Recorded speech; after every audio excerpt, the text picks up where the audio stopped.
ಚಿರುವನಹಳ್ಳಿ ಗ್ರಾಮದಲ್ಲಿ ಹಾಲು ಉತ್ಪಾದಕರ ಸಹಕಾರ ಸಂಘ ನಿಯಮಿತ 2024 ಮತ್ತು 25ನೇ ಸಾಲಿನ ವಾರ್ಷಿಕ ಸಾಮಾನ್ಯ ಸಭೆಯ ಸಂಘದ ಅಧ್ಯಕ್ಷರು ಎಲ್ ಬೈರಾರೆಡ್ಡಿ ಹಾಗೂ ನಿರ್ದೇಶಕರು ಕೆಕೆ ಮಂಜುನಾಥ್, ಉಪ ವ್ಯವಸ್ಥಾಪಕರು ಕೆಎನ್ ಮುನಿರಾಜು, ವಿಸ್ತರಣಾಧಿಕಾರಿಗಳು ಪಿಕೆ ನರಸಿಂಹರಾಜು, ಮುಖ್ಯ ಕಾರ್ಯನಿರ್ವಾಹಕಾಧಿಕಾರ ಸಿಎನ್ ಅಶೋಕ್ ಹಾಗೂ ಸದಸ್ಯರು ಅಧ್ಯಕ್ಷರು ಬೈರಾರೆಡ್ಡಿ, ಉಪಾಧ್ಯಕ್ಷರು ರಾಮಕೃಷ್ಣರೆಡ್ಡಿ, ನಿರ್ದೇಶಕರು K Krishnareddy, T Shankaregowda, CN Munireddy, Hanumantha Reddy, Venkatesh Reddy, Srinivas, Ashwath Reddy, Ramesh, Venkataratnamma, Aruma, Lakshmidevamma ಹಾಗೂ ಸಂಘದ ಸಿಬ್ಬಂದಿ ವರ್ಗದವರು, ಕಾರ್ಯದರ್ಶಿ, ಹಾಲು ಪರಿಷತ್ ಶಂಕರಪ್ಪ ಸಹಾಯಕರು ಶ್ರೀನಿವಾಸ್ ಭಾಗವಹಿಸಿದ್ದರು.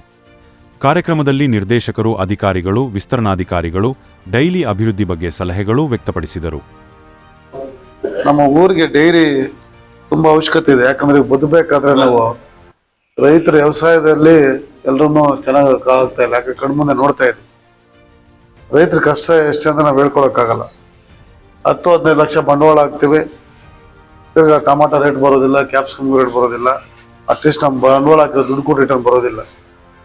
ಆದರೆ ನಾವು ಒಂದು 2 ವರ್ಷ ಅಥವಾ 3 ವರ್ಷ ಇಟ್ಕೊಂಡ್ರೆ ನಮ್ಮ ಮನೆ ಚೆನ್ನಾಗಾಗುತ್ತೆ. 15 ವರ್ಷಕ್ಕೆ ಒಂದ್ಸರಿ ಬಿಲ್ಲು ನಮ್ಗೆ ರಿಟರ್ನ್ ಬಂದೇ ಬರುತ್ತೆ.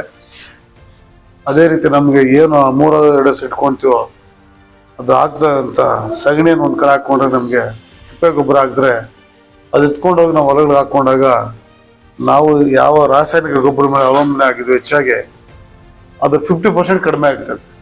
ಈ ಗೊಬ್ಬರದಿಂದ ಅಷ್ಟು ನಮಗೆ ಫಲವತ್ತಾದ ಭೂಮಿ ಆಗುತ್ತೆ ನಮಗೆ. ಅದರಿಂದ ನಾವು ರೈತರು, ಕೂಲಿಗೋರಾಗಲಿ ಎಲ್ಲರೂ ಹಸು ಇಟ್ಕೊಳ್ಳಬೇಕು. ನಾವು ಜೀವನ ಶೈಲಿ ಈಗಿರೋ ಕಾಲದಲ್ಲಿ ಬದುಕಬೇಕಾದ್ರೆ ಹಣ ಮುಖ್ಯ ನಮಗೆ. ಅದರಿಂದ ನಾವೆಲ್ಲ ಹಸ ಇಟ್ಕೊಂಡ್ರೆ ಒಳ್ಳೇದಾಗುತ್ತೆ. ಕೆಲವರಿಗೆ ಫ್ಯಾಟ್ ಮೇಲೆ ರೇಟ್ ಜಾಸ್ತಿ ಕೊಡುವಾಗ ಈ ಕಡಿಮೆ ಹೋಗೋರಿಗೆ ಏನಾದ್ರು ನಾವು ಮಿನಿಮಮ್ ರೇಟ್ ಹಾಕೊಡಕ್ ಹೋದ್ರೆ ನಮಗೆ BMC ಇಂದ ಬರೋದಕ್ಕೂ ಇಲ್ಲಿ ಕೊಡ್ತಾ ಇರೋದಕ್ಕೂ ಟ್ಯಾಲಿ ಆಗಲ್ಲ. ಅರ್ಥ ಆಯ್ತಾ? ಒಂದು 34, ಒಂದು 30 ಎಲ್ಲ ಸೇರಿ ಸರಾಸರಿ ಒಂದು 36 ರೂಪಾಯಿ ಹೋಗ್ತಾ ಇರುತ್ತೆ ರೈತರಿಗೆ. ಬಟ್ ಅಲ್ಲಿಂದ 36 ರೂಪಾಯಿ ಬರ್ತಾ ಇರುತ್ತೆ. ಈ ಕಡಿಮೆ ಬರೋರಿಗೆ 2 ರೂಪಾಯಿ ಹಾಕೊಡಿ ಅಂದಾಗ ನಿಮ್ಗೆ ಇಲ್ಲಿ ಡೈರಿಯಿಂದ 32 ರೂಪಾಯಿ ಹೋಗ್ತಾ ಇರುತ್ತೆ. BMC ಇಂದ ನಿಮ್ಗೆ 36 ರೂಪಾಯಿ ಬರ್ತಾರೆ. 1 ರೂಪಾಯಿ ನಷ್ಟಕ್ಕೆ ಹೋಗ್ಬಿಡುತ್ತೆ ಸಂಘ. ಹಾಗಾಗಿ ನೀನು ಫ್ಯಾಟ್ ಮೇಲೆ ರೇಟ್ ಕೊಡು. ಕಡಿಮೆ ಯಾರು ಬರುತ್ತೋ ಅವರು ಹಸುವಲ್ಲೇ ಫ್ಯಾಟ್ ರೈಸ್ ಮಾಡ್ಕೊಳ್ಳೋಕೆ ಬೇರೆ ಬೇರೆ ವಿಧಾನ ಇದೆ. ಪೌಡರ್ ಇದೆ, ಫೀಡ್ ಇದೆ, ಅವೆಲ್ಲ ಹಾಕೊಳ್ತಾರೆ. ಅಷ್ಟು ಮಿತಿಯಿಂದ ಗಲಾಟೆ ಮಾಡೋದು ನಾವು ಮಾಡೋದು ಹಿಂಗೇನಪ್ಪ, ಕಾನೂನು ಹಿಂಗೆ ಇದೆ. ನೀವು ಮಾಡಿ ಎಷ್ಟು ದಿನ ಬೇಕು ಮಾಡಕ್ಕೆ? ಸ್ಲಿಪ್ ಕೊಡೋದಕ್ಕೆ ಎಷ್ಟು ದಿನ ಬೇಕು? ಸೆಕ್ರೆಟರಿಗೆಲ್ಲ ಸೂಪರ್ವೈಸರ್ಗೂ ಸೇರಿ ಜವಾಬ್ದಾರಿ ಕೊಡ್ತಾ ಇದ್ದೀವಿ. 1ನೇ ತಾರೀಕಿನ ಸರ್ ಈಗ ಹೇಳ್ತಾ ಇದ್ದಲ್ಲ, 1ನೇ ತಾರೀಕು ನನ್ನ ನಂಬರ್ ತಗೊಳ್ಳಿ. 1ನೇ ತಾರೀಕು ಆಗಿಲ್ಲ ನನ್ನ ನಂಬರ್ ಫೋನ್ ಮಾಡಿ, ನಾನು ನಿಮಗೆ ರೆಸ್ಪಾನ್ಸಿಬಿಲಿಟಿ ತಗೊಳ್ತೀನಿ. ಏನ್ ಸರ್? ಗುಣಮಟ್ಟದ ಆಧಾರದ ಮೇಲೆ ಕೊಡ್ಬೇಕು. ಏನ್ ರೈತರಿಗೆ ಬಂದ್ರೆ ತಗೋಬೇಕು. ಕಡಿಮೆ ಬಂದವ್ರು ಗಲಾಟೆ ಮಾಡಿದ್ರೆ ಆಡಳಿತ ಮಾಡಲಿವ್ರು ಜವಾಬ್ದಾರಿ ತಗೋಬೇಕು. ಜಾಸ್ತಿ ಬಂದವರು ಕೂತ್ಕೊಳ್ಬೇಕು. ಏನಾಗುತ್ತೆ? ಫ್ಯಾಟ್ ಮೇಲೆ ರೇಟ್ ಕೊಟ್ಟಾಗ ಕೆಲವೊಂದು ಕಡಿಮೆ ಬರುತ್ತೆ.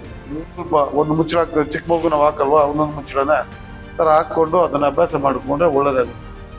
ಮತ್ತೆ ನಮ್ಮ ಹಾಲಿಂದ ನಮ್ಮ ಸಂಸ್ಥೆಗೆ ಏನು ಲಾಭ ಬರುತ್ತೆ, ಅದರಿಂದ ರೈತರಿಗೆ ಏನು ಲಾಭ ಅನ್ನೋದನ್ನ ಹೇಳ್ತಿದ್ದೆ ನಮಗೆ. ಈಗ ನಾವು ಮೊದಲಿಗೆ KMA ಹಾಸ್ಟೆಲ್, ನಮ್ಮ ಹೆಣ್ಮಕ್ಳು ಯಾರಾದರೂ ಬೆಂಗಳೂರಲ್ಲಿ ಓದ್ತಾ ಇದ್ರೆ, ಮೊದಲು ಬೆಂಗಳೂರದು ಡೈರಿ ಹಾಸ್ಟೆಲ್ ಇತ್ತು, ನಮ್ಮ ಹಾಸ್ಟೆಲ್ ಇರಲಿಲ್ಲ. ಆದರೆ ಈಗ ನಿಮ್ಮ ದಯೆಯಿಂದ ಈಗ ನಮ್ಮದೇ ಒಂದು ಹಾಸ್ಟೆಲ್ ಮಾಡಿದ್ವಿ. 241 ಮಕ್ಕಳಿಗೆ ಹಾಸ್ಟೆಲ್ ಮಾಡಿದ್ವಿ. 241 ಮಕ್ಕಳು ನಮ್ಮ ಹೆಣ್ಮಕ್ಳು ಹೋಗಿ ಅಲ್ಲಿ ಹಾಸ್ಟೆಲ್ ಇರ್ಬೋದು. ನಾವು ಬೇರೆ ಕಡೆ ಪ್ರೈವೇಟ್